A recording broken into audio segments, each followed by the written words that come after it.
بسم اللہ الرحمن الرحیم۔ السلام علیکم۔ آپ نے اس سے پہلے عورتوں پر ہونے والے مظالم کی تو بہت کہانیاں سنی ہوں گی، پر کبھی کوئی عورت یہ اعتراف نہیں کرتی کہ اس کی مکاری، چالاکی اور بدنیتی نے بھی اس کی زندگی تباہ کی۔ اور آج کی یہ کہانی بھی میں اسی بازو پر لکھ رہی ہوں۔ میں بتانا چاہتی ہوں کہ مجھ سے کیا غلطی ہوئی تاکہ وہ عورتیں جو میری کہانی سنیں یا پڑھیں وہ اس غلطی کو دوبارہ نہ دہرائیں۔ بات تب شروع ہوئی تھی جب شادی کے بعد میں اپنے سسرال والوں سے گھلنے ملنے لگی۔ اماں نے پہلے ہی میرے کان میں زہر بھر رکھا تھا کہ اپنے سسرالیوں کو اپنی جوتی کی نوک پر رکھنا، ان سے خوب کام لینا اور تم کبھی بھی کسی کے سامنے جھکنا نہیں۔ حالانکہ یہ ماں کی تربیت نہیں ہونی چاہیے، پر پھر بھی اماں نے بہت کچھ مجھے غلط سکھا رکھا تھا، اور میں انہی مکاریوں کے ساتھ جب سسرال میں داخل ہوئی تو ہر انسان کو شکاری کی نظر سے دیکھنے لگی۔ میرا پہلا شکار میری ساس تھیں، جو کہ سادہ طبیعت کی مالک تھیں۔ میں ان سے کہتی، اماں آپ کھانا بہت اچھا بناتی ہیں۔ وہ بیچاری سارا دن کھانا بناتی رہتی، میں ان کو کبھی سبزی کاٹ کر دیتی تو کبھی نہ کاٹتی۔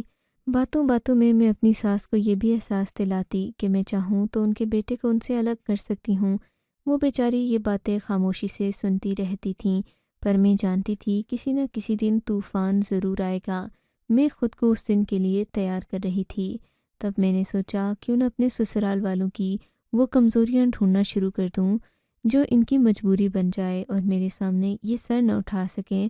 میرا پہلا نشانہ میری نند پر تھا۔ میں اپنی نند کو بغور دیکھتی۔ وہ اکثر بازار جاتی، نت نئے کپڑے لے کر آتی، اچھی طرح سجتی سنورتی، میک اپ کرتی اور پھر گھر سے باہر چلی جاتی۔ میری ساس کی طبیعت مختصر سادہ سی تھی، سو وہ اپنی بیٹی سے کچھ نہ پوچھتیں کہ تم کہاں جا رہی ہو۔ ایک دن شام کا وقت تھا، میری نند اپنی چادر اوڑھے گھر سے باہر نکلنے لگی۔ میں نے دیکھ لیا تھا، یہ کاجل کے ڈورے آنکھوں میں لگائے کہاں جا رہی ہوگی۔ کہنے لگی، میں اپنی سہیلی کے گھر پڑھنے جا رہی ہوں۔ میں نے کہا، ٹھیک ہے صبیحہ، میں بھی تمہارے ساتھ چلتی ہوں۔ بولی کہ نہیں بھابھی، میری سہیلی کا گھر 2 گلیاں چھوڑ کر ہے، آپ بالکل فکر نہ کریں۔ میں نے کہا، چلو ٹھیک ہے، تم جاؤ۔ اس کے جانے کے بعد میں نے بھی چادر اوڑھی اور گھر سے نکل پڑی۔ کافی دور جانے کے بعد اس نے پیچھے مڑ کر دیکھا تو گھبرا گئی۔ میں اس کے سامنے کھڑی تھی۔ بولی کہ بھابھی آپ یہاں کیسے؟ میں نے کہا، تم میرے شوہر کی جوان بہن ہو، میں تمہیں اکیلے کیسے جانے دوں؟ یہ میری ذمہ داری بنتی ہے کہ میں تمہارے ساتھ جاؤں، تمہاری حفاظت کروں۔ یہ دیکھ کر میری نند گھبرا گئی۔ بولی، بھابھی آپ جاؤ، میں خود جانے دو۔ میں نے کہا، میں تمہیں اس طرح نہ جانے دوں گی، تمہارے ساتھ چلوں گی۔ تب وہ ناراض ہو کر وہاں سے واپس پلٹ گئی۔ بولی کہ ٹھیک ہے، میں جاتی ہی نہیں، اگر آپ کو مجھ پر بھروسہ نہیں تو میں گھر سے کیوں نکلوں؟ میں نے فاتحانہ مسکراہٹ اپنے چہرے پر سجائی، گھر کی طرف قدم بڑھا دیے۔ میں اپنی نند کو لے کر واپس گھر آ گئی تھی۔ گھر آتے ہی جیسے ہی ہم نے گھر میں قدم رکھا، میرا شوہر اندر ڈرائنگ روم میں بیٹھا تھا۔ اس نے ہم دونوں کو دیکھ لیا تھا اور وہ شک بھی کر رہا تھا کہ ہم اس وقت کہاں گئی تھیں۔ میں نے کہا، صبیحہ اپنی سہیلی سے ملنے گئی تھی، سو میں اس کے ساتھ گئی تھی۔ میں نے بڑے ہی مشکوک لہجے میں یہ بات اپنے شوہر کو بتائی تاکہ اس کو اپنی بہن پر شک ہو۔ بہرحال پھر میں اپنے کمرے میں آ گئی۔ میں نے اپنے شوہر کے لیے چائے بھی نہیں بنائی۔ میں بہت پریشانی کا اظہار کر رہی تھی۔ تھوڑی دیر بعد امجد بھی کمرے میں آ گئے۔ بولے کہ کیا ہوا ہے؟ میں نے کہا، ہوا تو کچھ نہیں، صبیحہ کی ہے۔ میں نے کہا، ہوا تو کچھ نہیں، صبیحہ کی سہیلی سے ملنے گئے تھے۔ میں نے سہیلی کا لفظ چباتے ہوئے کہا۔ شوہر نے کہا، کیا بات ہے؟ تم کچھ پریشان دکھ رہی ہو۔ میں نے کہا، بس کیا بتاؤں، آپ کی بہن سہیلیوں سے ملنے کے بہانے نہ جانے کس سے ملنے ملانے جاتی ہے، آپ اس پر نظر رکھا کریں۔ میرے شوہر کو یہ بات سن کر غصہ آ گیا۔ وہ بولے، تم اپنی زبان سنبھال کر بات کرو، آئندہ میری بہن کے بارے میں ایسا کچھ مت کہنا۔ میں چپ ہو گئی۔ ابھی تو لگتا ہے میرے شوہر کے دل میں اپنی بہن کی کافی محبت موجود ہے، میں نے دل میں سوچا، لیکن پھر میں اپنے کاموں میں مصروف ہونے کی بجائے اپنی نند کی مزید کمزوریاں ڈھونڈنے لگی۔ اگلا دن بڑا اہم تھا کیونکہ میری اماں نے میرے سسرال آنا تھا، ان کے ساتھ میرا بھائی بھی آ رہا تھا۔ میں نے گھر میں اچھی طرح تیاری کر رکھی تھی۔ شام کو اماں آئیں، مجھ سے ملیں، میری نند سے بھی ملیں۔ میرا بھائی میری نند کو غور سے دیکھنے لگا، اس میں دلچسپی لے رہا ہو، یہ دیکھ کر مجھے بہت برا لگا۔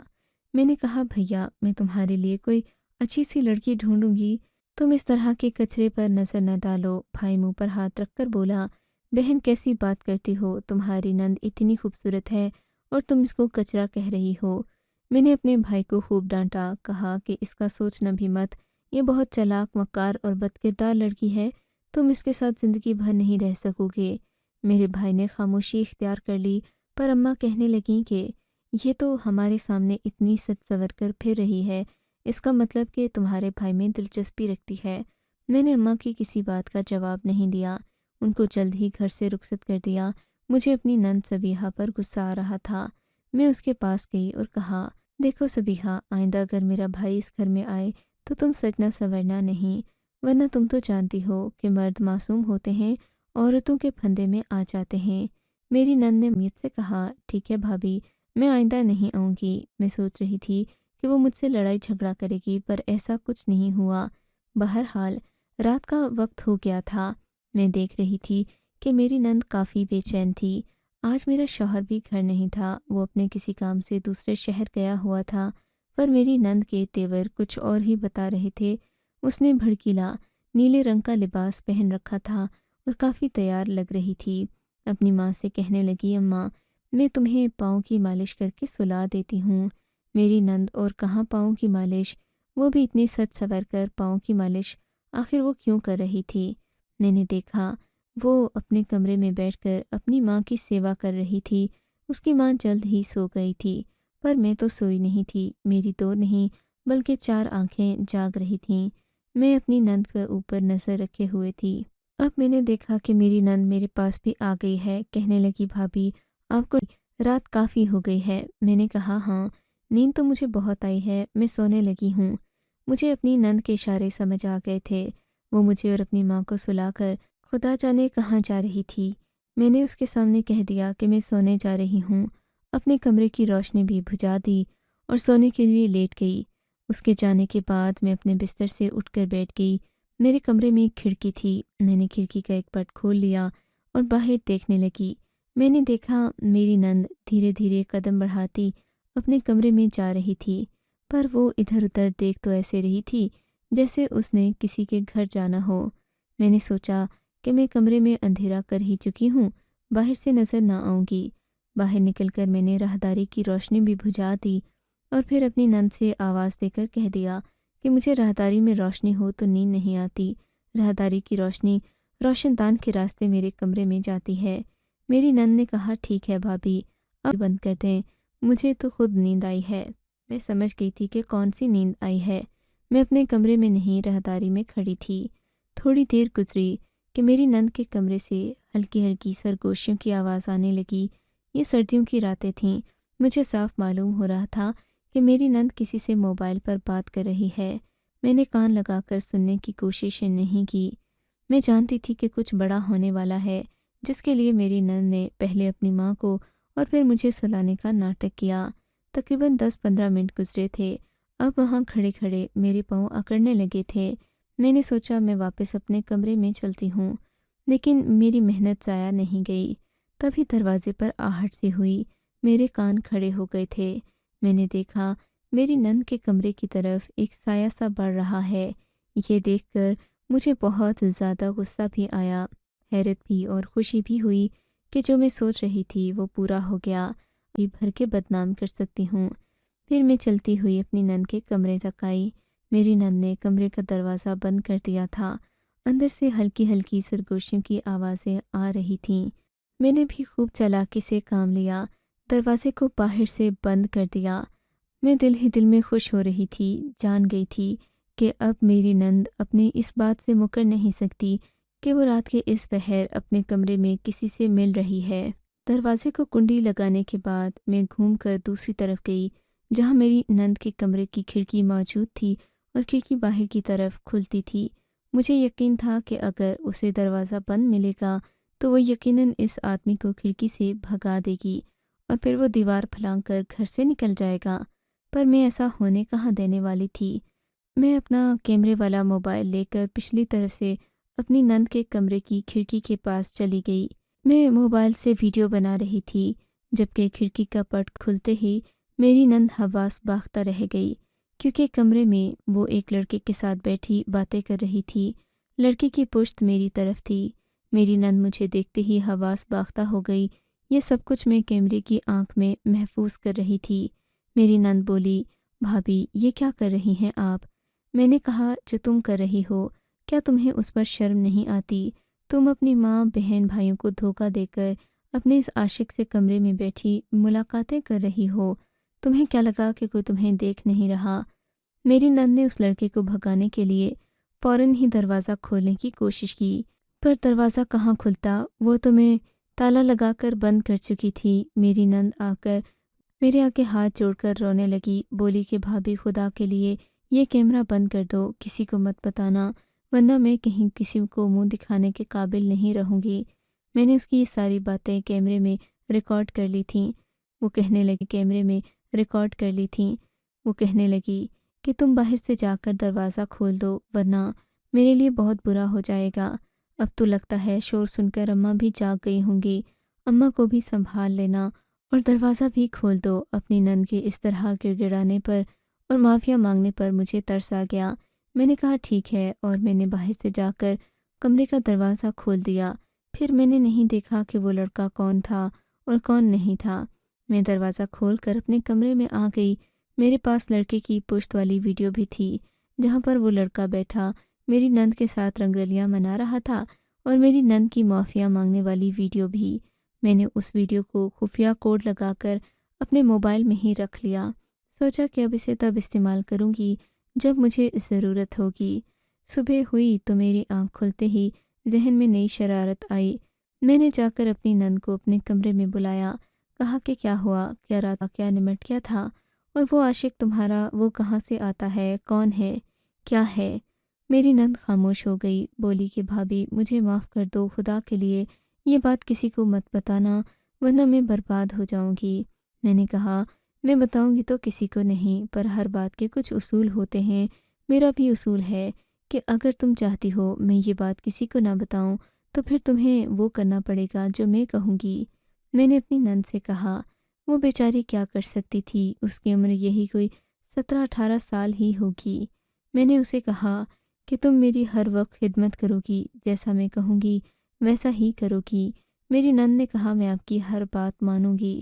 تھوڑی دیر کے بعد میں اپنے کمرے سے نکلی، مجھے سخت بھوک لگ رہی تھی۔ میں نے نوکرانی کی طرح اپنی نند کو آواز دی، کہا کہ آ کر مجھے ناشتہ بنا دو۔ یہ سن کر میری ساس کو غصہ آیا، بولی کہ بہو تم اپنی چھوٹی نند سے کب تک کھانا بنواؤ کا کام شروع کر دینا چاہیے، تمہاری مہمان نوازی بھی تو ہم نے کافی کی ہے، اب تمہیں ہمارا خیال کرنا ہوگا۔ میں نے کہا ٹھیک ہے اماں جی، میں خود ہی ناشتہ بنا لوں گی، پر میری نند آگے بڑھی، اس نے مجھے اچھا سا کھانا بنا کر دیا، سب کچھ میز پر لا کر رکھا، میں خوش ہو گئی۔ میں نے سوچا کہ اب تو میرے ہاتھ ایک ایسی چیز لگ گئی جس سے میں اپنی نند سے کوئی بھی کام کروا سکتی ہوں، اور پھر ایسا ہونے لگا۔ میری نند بیچاری پورا دن میری خدمت کرتی رہتی، اور اگر وہ ذرا سی چوں چاں کرتی تو میں اسے وہی ویڈیو دکھا کر ڈراتی کہ اگر تم نے میری بات نہیں مانی تو میں تمہاری ہی ویڈیو تمہارے بھائی اور تمہاری ماں کو دکھا دوں گی، سب لوگ تم سے نفرت کریں گے تو تم کہاں جاؤ گی؟ میری نند سر جھکا لیتی، کیونکہ اس سے غلطی ہو گئی تھی، سو اب اسے کچھ نہ کچھ تو کرنا ہی تھا، ورنہ اس کی زندگی عذاب بن جاتی۔ عذاب تو میں نے بنا دی تھی۔ بہرحال میرا شوہر جب اپنے دورے سے واپس آیا تو اس بارے میں کچھ نہیں بتایا۔ اگر میں بتا دیتی تو سارا مزہ خراب ہو جاتا، میری نند اپنے خوف سے بے خوف ہو جاتی اور دوبارہ میری بات نہ مانتی، کیونکہ اس کی یہ بات میرے پاس امانت تھی۔ میرا شوہر گھر آیا تو میں بھی مصروف رہنے لگی۔ مجھے رات کو کمرے سے باہر نکلنے کا موقع نہیں ملتا تھا، تب مجھے بہت شک ہوتا کہ میری نند کیا کر رہی ہوگی، کہیں وہ اس لڑکے سے دوبارہ نہ مل لے، اور اگر ملتی ہے تو کم از کم مجھے بھی تو فائدہ ہونا چاہیے، مجھے کچھ وہ رقم لا کر دے تاکہ میں اپنے خرچے پورے کر سکوں۔ مجھے اپنی نند کی عزت کی کوئی پرواہ نہیں تھی، وہ چاہے جس سے ملے جو مرضی کرے، پر میری باتیں مانے۔ میں دن رات اسی کوشش میں ہوتی۔ وہ رات مجھے آج بھی یاد ہے، بھولتی نہیں ہے۔ ہلکی ہلکی بارش ہو رہی تھی۔ گھر میں عجیب سا شور تھا۔ جب بارش ہوتی تو ہماری لوہے کی چادروں پر پانی کے قطرے پڑتے، خوب شور ہوتا۔ میرے ذہن میں ایک بات آئی، ہو سکتا ہے میری نند آج اس موقع کا فائدہ اٹھا کر اپنے اس عاشق کو گھر لائی ہوگی، اور ضرور لائی ہوگی۔ یہ اندازہ تو غلط نہیں ہو سکتا۔ میں اسے پہلے کہ اٹھتی دیکھا کہ میرا شوہر میرے کمرے میں نہیں ہے۔ میں حیران ہوئی کہ اس بارش میں وہ کہاں جا سکتے ہیں۔ میں نے اٹھ کر ادھر ادھر دیکھا مگر وہ کہیں نہیں تھے۔ سردیوں کی راتیں ویسے بھی بہت ویران ہوتی ہیں۔ میں ڈر گئی۔ میں نے اٹھ کر ادھر ادھر باہر راہداری میں بھی دیکھا پر وہ وہاں نہیں تھے۔ میں راہداری میں کھڑی ابھی آس پاس کا جائزہ لے ہی رہی تھی کہ میری نظر راہداری میں پڑے اوندھے منہ لیٹے شخص پر پڑی۔ میں نے دیکھا وہ شخص بری طرح سے زخمی تھا، ہلکا سا خون بھی فرش پر لگا ہوا تھا۔ یہ دیکھتے ہی میں نے چیخ ماری۔ میں نے سب گھر والوں کو اکٹھا کر لیا۔ میرا شوہر ابھی بھی کہیں نہیں مل رہا تھا۔ یہ آدمی کون ہے؟ میں چاہتی تھی گھر میں اچھی طرح ہنگامہ ہو جائے تاکہ سبھی کو پتہ چلے کہ یہ شخص میری نند سے ملنے کے لیے آیا تھا۔ میں اونچی اونچی آواز میں چلا کر اپنے شوہر کو بلانے لگی۔ تبھی میرا شوہر دوسری طرف سے نمودار ہوا۔ وہ بہت غصے میں لگ رہا تھا۔ بولا کہ یہ آدمی میری بہن سے ملنے آیا تھا، اس لیے یہ میرے ہاتھوں بچ نہیں پایا۔ میں نہیں جانتا کہ یہ کون ہے، پر آج تو میں نے اس کو سبق سکھا دیا۔ یاد ہے تم نے مجھ سے کہا تھا کہ میں اپنی بہن پر نظر رکھوں۔ تم صحیح کہتی تھی، میری بہن واقعی ہی اسی لڑکے سے باتیں کرتی اور ملتی تھی۔ میں نے تمہاری بات پر زیادہ دھیان نہیں دیا تھا، پر دل میں نے سوچ لیا تھا کہ اگر ایسی کوئی بات ہے تو میں ضرور دیکھوں گا۔ پھر میں نے اپنی بہن کو گھر کے فون سے کسی سے بات کرتے سنا۔ میں نے دوسری طرف کے آپریٹر سے جا کر سنا تو میری بہن کسی لڑکے سے کہہ رہی تھی کہ آج بارش ہے، تم آؤ گے تو کسی کو شور سنائی نہیں دے گا، سو تمہارے آنے کا شور کسی کے دروازے تک نہیں جائے گا، تم آرام سے آ سکتے ہو۔ وہ لڑکا کہہ رہا تھا کہ میں تھوڑی دیر میں آتا ہوں۔ بس یہ فون سننے کے بعد میں بے چین بیٹھا تھا۔ سوچا تھا کہ آج اس حرام خور کی جان لوں گا، اور میں نے ایسا ہی کیا ہے۔ دیکھو کیسے اوندھے منہ پڑا ہے، کیسے اس کے وجود سے نحوست برس رہی ہے۔ میرا شوہر اس شخص کو گالیاں دیتا جا رہا تھا۔ میں نے کہا، امجد آپ نے صحیح نہیں کیا۔ اگر اس شخص کی جان چلی گئی ہوئی تو ہم کیا کریں گے؟ آپ پر تو مقدمہ بن جائے گا۔ بولے کہ نہیں، میں نے اس کو مکمل طور پر جان سے نہیں مارا، بے ہوش کیا ہے، پر اب جب یہ ہوش میں آئے گا تو میں اس کی ٹانگیں توڑ دوں گا۔ میں اس کو چھوڑوں گا نہیں، کوئی ایسا نقصان پہنچاؤں گا اس کو کہ ساری زندگی یاد رکھے گا۔ تب بولے کہ چلو میں اسے ہسپتال لے کر جاتا ہوں، تم سب لوگ گھر کے اندر جاؤ۔ پر جیسے ہی میرے شوہر نے اس آدمی کا چہرہ پلٹا، میرے تو ہوش ہی اڑ، میرے سر پر آسمان آ گرے اور ساتوں آسمان آ گرے۔ میری نند بھی پاس کھڑی رو رہی تھی۔ میں نے دیکھا وہ کوئی اور نہیں، میرا اپنا بھائی تھا۔ یا اللہ منحوس ماری، یہ تو نے کیا کر دیا؟ میں اپنی نند کو پکڑ کر کوسنے لگی۔ میں نے اپنے شوہر سے کہا، جلدی میرے بھائی کو ہسپتال پہنچاؤ۔ میرا شوہر بھی حیران تھا، اس نے بھی میرے بھائی کو نہیں دیکھا تھا۔ میں نے تو جیسا میرے شوہر کو بتایا تھا اس نے ویسا ہی کیا۔ مجھے کیا معلوم تھا کہ میری نیت مجھ پر ہی الٹی پڑ جائے گی۔ ہم لوگ فوراً اپنے بھائی کو لے کر ہسپتال پہنچے۔ ہسپتال والوں نے میرے بھائی کو ٹانکے لگا کر ٹھیک تو کر دیا، پر اس میں باقی پہلے والی طاقت نہ آ سکی۔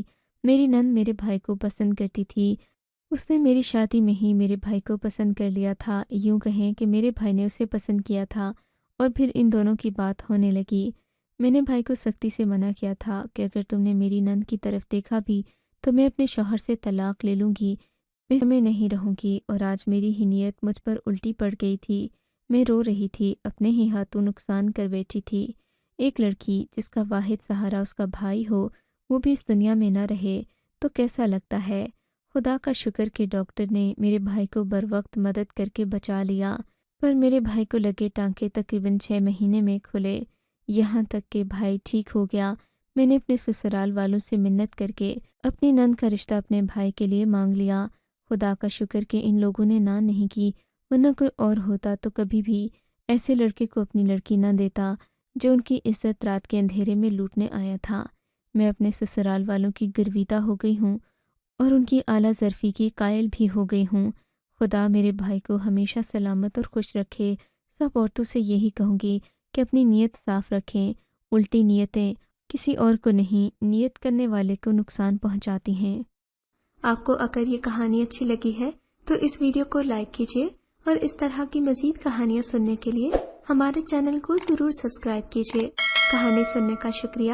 آپ سے ملاقات ہوگی اگلی ویڈیو میں، تب تک کے لیے اللہ حافظ۔